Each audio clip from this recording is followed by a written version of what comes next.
Yeah, boss of YouTube, what's up? How's it going, everybody? Hopefully y'all are having a good day. Today we have our second upload, which is going to be an OU Wi-Fi battle using a pretty cool rain team with Qwilfish, just because I got a skeleton of this team and I was like, oh, it has Qwilfish. Qwilfish is pretty awesome. Been enjoying Qwilfish a lot in PU, and I want to see how it would fare in the OU tier. And actually from this matchup against Argon here, which his channel link and stuff will be down below if you guys want to go check him out. Qwilfish could potentially put in a lot of work. However, though, Argon does have the very terrifying Mega ALAKAZAM, and the last time I faced an Mega ALAKAZAM, things did not really go my route. Not to mention that he can also trace the Swift Swim from my Swift Swim Pokemon, so that is going to be something that I really have to watch out for. But for the most part, it's only really Mega ALAKAZAM that I am more or less threatened of in this match. Like, Greninja could be a little bit annoying depending on how things go, but yeah. He's going to lead off with the Greninja, as I'm going to be leading off with my Pelipper. Regardless if this is a Specs, I should be able to live one Dark Pulse, and then I just want to get off some damage with U-Turn to guarantee this thing in range of where something on my team can potentially knock it out, as he actually ends up going for the U-Turn. And normally U-Turn Greninjas with Protein are Scarfed, so I was thinking that this could possibly be Scarf Greninja, which is actually not that bad because it's better than Specs Ashgren in the rain, which could have been absolutely terrifying to deal with, as I U-turn out against this Celesteela. For once, Celesteela is actually not even a threat. We all know how much of a nightmare it can be to face Celesteela, but with this rain team, there's not really too much of a threat that Celesteela poses to me. The worst thing that this could possibly do is just stall out some turns of my rain with Protect, but I'm still a modest choice Specs Kingdra.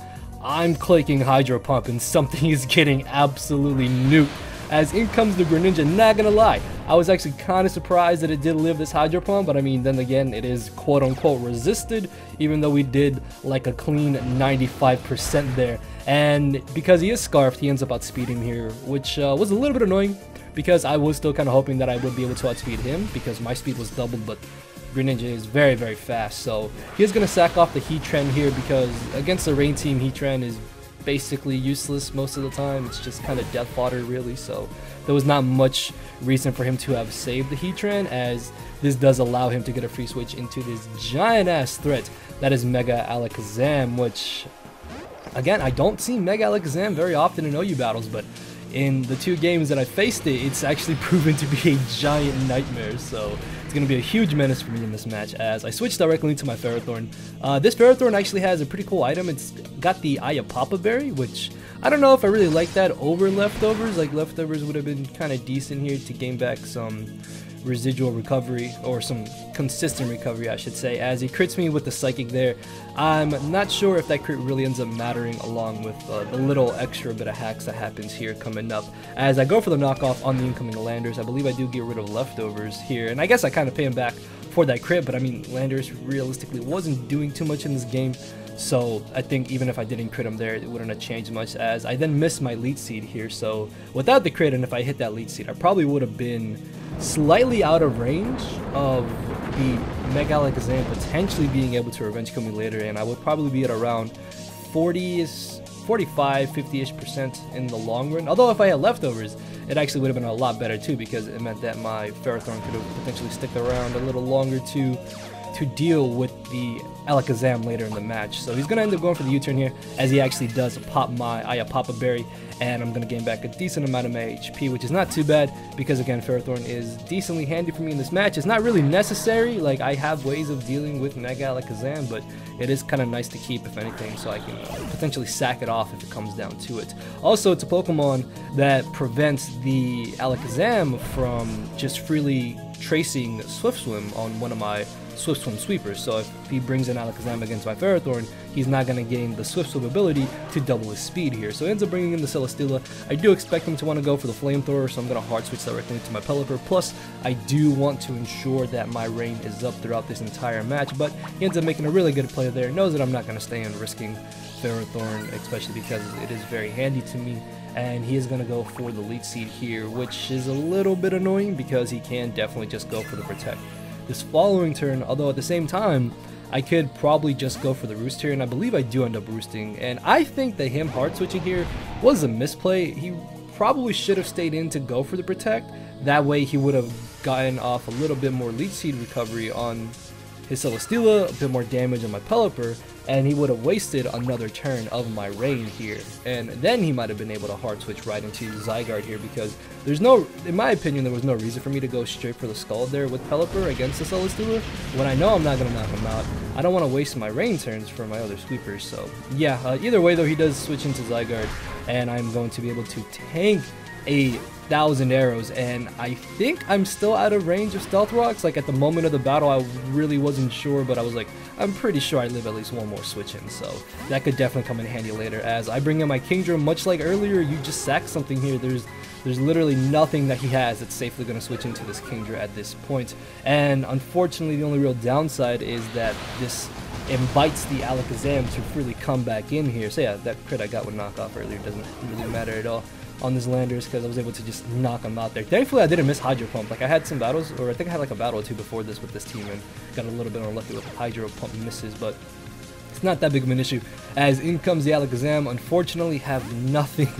I have nothing to switch into this, man. I don't understand why I've been using teams that just get absolutely destroyed by the one Mega that I never ever see, and it's Mega ALAKAZAM. So I am gonna have to sack off my Swampert here. And this is not too big of an issue because Swampert wasn't really doing entirely too much in this game, considering that he does have the Celesteela in the back, and of course his Mega ALAKAZAM can just trace my Swift Swim and revenge kill me regardless. So I'm gonna have to bring in my Ferrothorn here in hopes that if he does have the Focus Blast that I can somehow skillfully dodge. Unfortunately though, Ferrothorn is basically unmissable because it literally just sits there.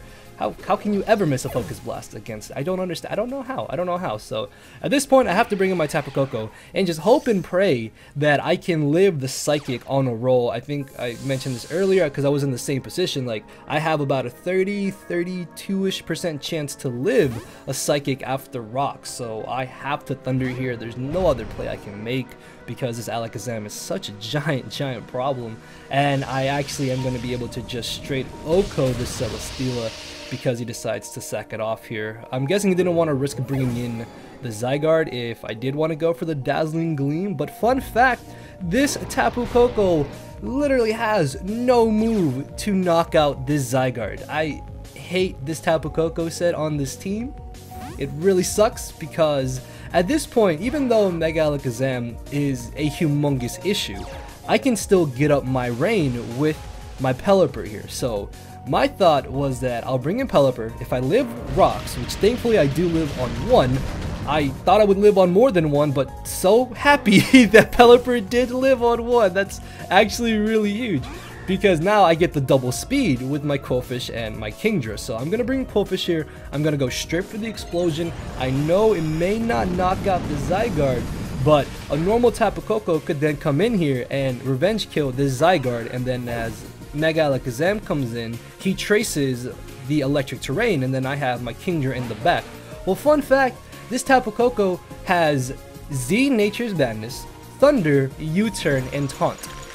So I just lose because I have the one Tapu Koko set that doesn't have Hidden Power Ice, and I really didn't think it would be that big of an issue, but this is a perfect example of why you at least want to have HP Ice along with an offensive electric move on Zygarde. So yeah, unfortunately, Mega ALAKAZAM will just kind of be able to come in here for free and still obliterate me and blow me back for the very narrow 1-0 victory in my opponent's favor. Yeah, because there's nothing that my Koko at this point can do, since after 2 Stealth Rock switches, I'm guaranteed in range where Psychic ends up knocking me out. So yeah, it was still a very fun battle. Like I really thought I had the match there at the end, and then it dawned on me that hey, I don't knock out Zygarde. Like yeah, I could have brought in Koko to go for the U-turn, but then I U-turn into my Kingdra and he still gets Swift Swim with his Mega ALAKAZAM. So yeah, that does kind of suck a little bit there, but again, very fun battle. Hopefully you guys did enjoy it. I have to make sure to never run this Tapu Koko set ever again. If you want to use this team, I suggest putting HP Ice over Taunt, if anything. I guess you could do it over U-turn as well, because I don't see many scenarios where you would U-turn, or you could U-turn. I don't know, it's up to you. Make the changes as you want. But yeah, hopefully you guys did enjoy the battle. Hit that like button down below, answer the common question of the day, and with that being said, I will see you all tomorrow. So later, everybody. No matter matter where you're at. I'm not here to make friends, it's time to attack and deplete your HP with a final smash. Don't make me turn around and pull a 6 foot hacks. 6 foot hacks. Yeah. 6 foot hacks. Yeah. 6 foot hacks.